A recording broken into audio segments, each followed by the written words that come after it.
Hello students, my self doctor Archana Purohit. Last videos में हमने DNA replication transcription के बारे में देखा था। आज हम बात करते हैं ट्रांसलेशन। डीएनए से डीएनए का बनना रेप्लिकेशन, डीएनए से एमआरएनए का बनना ट्रांसक्रिप्शन एंड एमआरएनए से प्रोटीन्स का बनना ट्रांसलेशन कहलाता है। इस पूरे प्रोसेस को हम सेंट्रल डॉग्मा भी कहते हैं। प्रोटीन्स जो हैं वो जाइंट मॉलिक्यूल्स होते हैं जो कि 100 से 1000 पॉलीपेप्टाइड चेन्स के द्वारा बने हुए होते हैं। ये पॉलीपेप्टाइड चेन्स जो होती हैं वो अमीनो एसिड्स की बनी होती हैं। पॉलीपेप्टाइड चेन्स जो होती हैं ये लगभग 20 अमीनो एसिड से बनी हुई होती हैं। अमीनो एसिड के अंदर एक बेसिक अमीनो ग्रुप और एक एसिडिक कार्बोक्सिलिक ग्रुप उपस्थित होता है। अमीनो एसिड्स के डिफरेंट अरेंजमेंट होते हैं पॉलीपेप्टाइड चेन के अंदर, जिससे कि यूनिक प्रोटीन का फॉर्मेशन होता है। प्रोटीन्स जो हैं प्रोटोप्लाज्म का फंडामेंटल कॉन्स्टिट्यूएंट है। इसी के साथ साथ सेल का बिल्डिंग मटेरियल भी होता है। सेल मेम्ब्रेन जो होती है उसमें प्रोटीन पाई जाती है। ये इस तरह से कोशिका की स्ट्रक्चरल और फंक्शनल ऑर्गेनाइजेशन में पार्टिसिपेट करते हैं। फंक्शनल प्रोटीन्स जैसे कि एंजाइम्स, हार्मोन्स, ये metabolism, biosynthesis, energy production, growth, regulation, sensory और रिप्रोडक्टिव फंक्शंस को रेगुलेट करते हैं। एंजाइम जो हैं कैटलिस्ट होते हैं अधिकतर बायोकेमिकल रिएक्शंस के अंदर। यहाँ तक कि जीन एक्सप्रेशन जो है वो भी एंजाइम्स के द्वारा कंट्रोल किया जाता है। डीएनए का रेप्लिकेशन और आरएनए का ट्रांसक्रिप्शन जो है वो भी प्रोटीनीशियस एंजाइम्स के द्वारा कंट्रोल होता है। प्रोटीन सिंथेसिस में कौन कौन से कंपोनेंट्स पाए जाते हैं? प्रोटीन सिंथेसिस जो है इसके अंदर क्या होता है, जेनेटिक इन्फॉर्मेशंस जो होती हैं वो डीएनए जो कि क्रोमोसोम्स पर उपस्थित होते हैं वहाँ से ले जाई जाती हैं। मेन कंपोनेंट्स जो हैं प्रोटीन सिंथेसिस के वो क्या क्या हैं? DNA, 3 types of RNA, amino acids, ribosomes and enzymes. DNA master molecule होता है जिसमें कि जेनेटिक इन्फॉर्मेशंस पाई जाती हैं। ये जेनेटिक इन्फॉर्मेशन क्या काम आती हैं? पॉलीपेप्टाइड चेन में जो अमीनो एसिड का सीक्वेंस होता है वो इन जेनेटिक इन्फॉर्मेशन के अकॉर्डिंग होता है। Structure and properties of DNA regulates and control the synthesis of proteins. जैसे डीएनए की स्ट्रक्चर होगी वैसे ही वो प्रोटीन्स के संश्लेषण को कंट्रोल करते हैं। डीएनए न्यूक्लियस के अंदर उपस्थित होता है। ये इन्फॉर्मेशंस को एमआरएनए की फॉर्म में बाहर भेजता है साइटोप्लाज्म के अंदर, जो कि प्रोटीन सिंथेसिस का स्थल होता है। यूकैरियोट्स के अंदर प्रोटीन संश्लेषण जो है वो साइटोप्लाज्म में पाया जाता है। प्रोकैरियोट्स के अंदर क्योंकि न्यूक्लियर मेम्ब्रेन जो होती है वो क्लियर नहीं होती है, इसीलिए जैसे जैसे ट्रांसक्रिप्शन स्टार्ट होता जाता है साइमल्टेनियसली ट्रांसलेशन होता जाता है। एमआरएनए इन्फॉर्मेशंस को लेकर के जाता है जिसमें कि पॉलीपेप्टाइड चेन में जुड़ने के लिए अमीनो एसिड के सीक्वेंस से रिलेटेड इन्फॉर्मेशंस पाई जाती हैं। ये मैसेज या इन्फॉर्मेशन जो है वो जेनेटिक कोड की फॉर्म में होता है। इस जेनेटिक कोड के अकॉर्डिंग ही पॉलीपेप्टाइड चेन में अमीनो एसिड्स आकर के जुड़ते हैं। जेनेटिक कोड को अमीनो एसिड्स के सीक्वेंस के रूप में वापस ट्रांसलेट किया जाता है। नेक्स्ट है composition of genetic code. DNA molecule में 3 कंपोनेंट्स होते हैं, sugar, phosphate and nitrogenous bases. Sugar and phosphate same रहते हैं सभी डीएनए के अंदर। डिफरेंस कहाँ होता है? केवल नाइट्रोजनस बेसिस के सीक्वेंस में डिफरेंस होता है।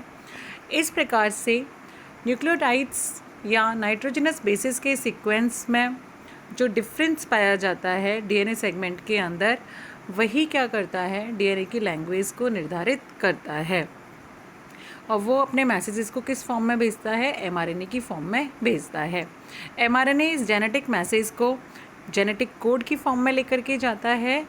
ये माना गया है, देखा गया है कि न्यूक्लियोटाइड सीक्वेंस जो कि एमआरएनए पर पाया जाता है और एमिनो एसिड सीक्वेंस जो कि पॉलीपेप्टाइड चेन में होता है, इन दोनों के बीच में कॉलिनियरिटी पाई जाती है। जेनेटिक कोड जो है वो क्या है? एक तरह से नाइट्रोजनस बेसिस की ही लैंग्वेज है। 4 प्रकार के नाइट्रोजनस बेसिस होते हैं और 20 प्रकार के अमीनो एसिड्स होते हैं।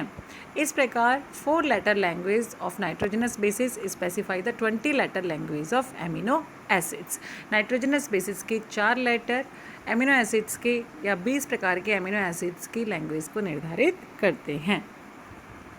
अब हम देखते हैं प्रोटीन संश्लेषण की मैकेनिज्म क्या है। प्रोकैरियोट्स के अंदर आरएनए संश्लेषण और प्रोटीन संश्लेषण जो होते हैं वो सेम कंपार्टमेंट में स्टार्ट हो जाते हैं, because there is no separate nucleus, क्योंकि न्यूक्लियर मेम्ब्रेन एब्सेंट होती है, इसीलिए न्यूक्लियोप्लाज्म और साइटोप्लाज्म में कोई डिफ्रेंशिएशन नहीं होता है। But in the eukaryotes RNA synthesis जो होता है वो न्यूक्लियस के अंदर होता है, जबकि प्रोटीन सिंथेसिस जो होता है वो साइटोप्लाज्म में होता है। एमआरएनए जो कि न्यूक्लियस के अंदर संश्लेषित होता है वो साइटोप्लाज्म में न्यूक्लियोपोर के द्वारा एक्सपोर्ट कर दिया जाता है। फ्रांसिस क्रिक ने 1955 में सजेस्ट किया था और बाद में ज़ेमेरकिन ने ये प्रूव कर दिया। पॉलीपेप्टाइड के अंदर इनकॉर्पोरेशन से पहले ये एमिनो एसिड्स जो होते हैं एक स्पेशल अडेप्टर मॉलिक्यूल टीआरएनए से जुड़ते हैं। ये टीआरएनए जो होता है इसमें 3 न्यूक्लियोटाइड लंबा एंटीकोडोन पाया जाता है जो कि एमआरएनए पर उपस्थित कोडोन को पहचानता है। Role of ribosome in protein synthesis. Ribosome एक मैक्रोमोलिकुलर स्ट्रक्चर है जो कि प्रोटीन के संश्लेषण को निर्देशित करता है। राइबोसोम एक multi component compact ribonucleoprotein particles होता है जिसमें कि आरएनए, अनेक प्रोटीन्स और एंजाइम्स जो कि प्रोटीन संश्लेषण के लिए आवश्यक होते हैं पाए जाते हैं।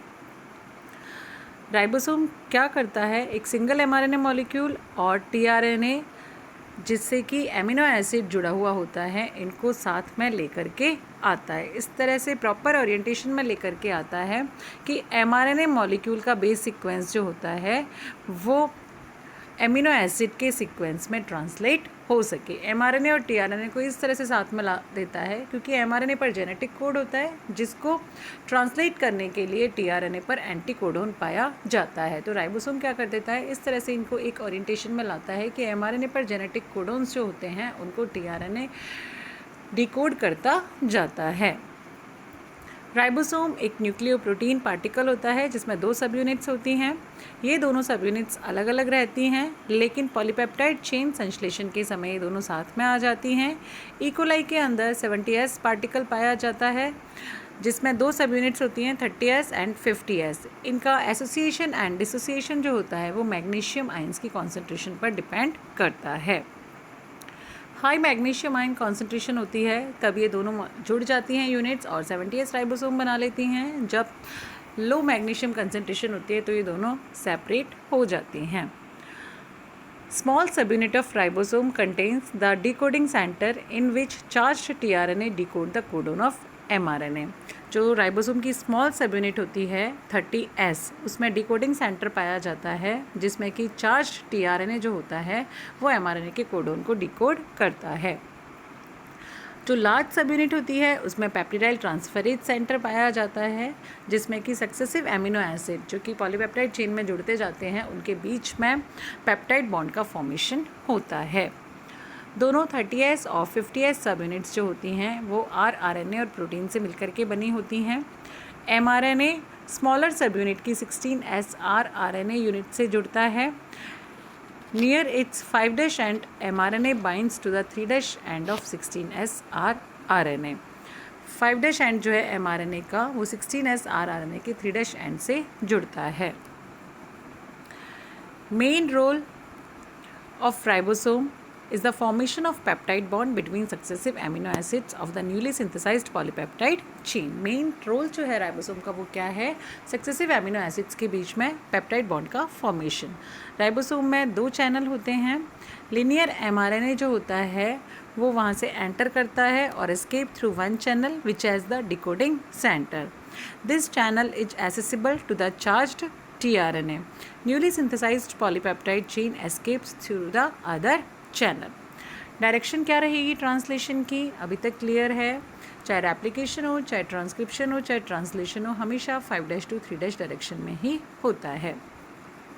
प्रत्येक प्रोटीन मॉलिक्यूल में एक एमिनो ग्रुप और एक कार्बोक्सिलिक सिरा होता है। संश्लेषण जो होता है वो एमिनो एसिड से शुरू होता है, कार्बोक्सिलिक सिरे पर ख़त्म होता है। एमआरएनए जो हैं वो 5' to 3' डायरेक्शन में ट्रांसलेट किए जाते हैं from amino to carboxylic end. MRNA का संश्लेषण डीएनए से भी 5' to 3' डायरेक्शन में ही होता है। आज हम यहीं तक देखते हैं। नेक्स्ट इनिशिएशन इलॉन्गेशन, टर्मिनेशन हम नेक्स्ट वीडियो में देखेंगे। यहाँ तक आपको कोई प्रॉब्लम है आप पूछ सकते हैं। ये बेसिक इन्फॉर्मेशन थी अभी तक। Thank you student.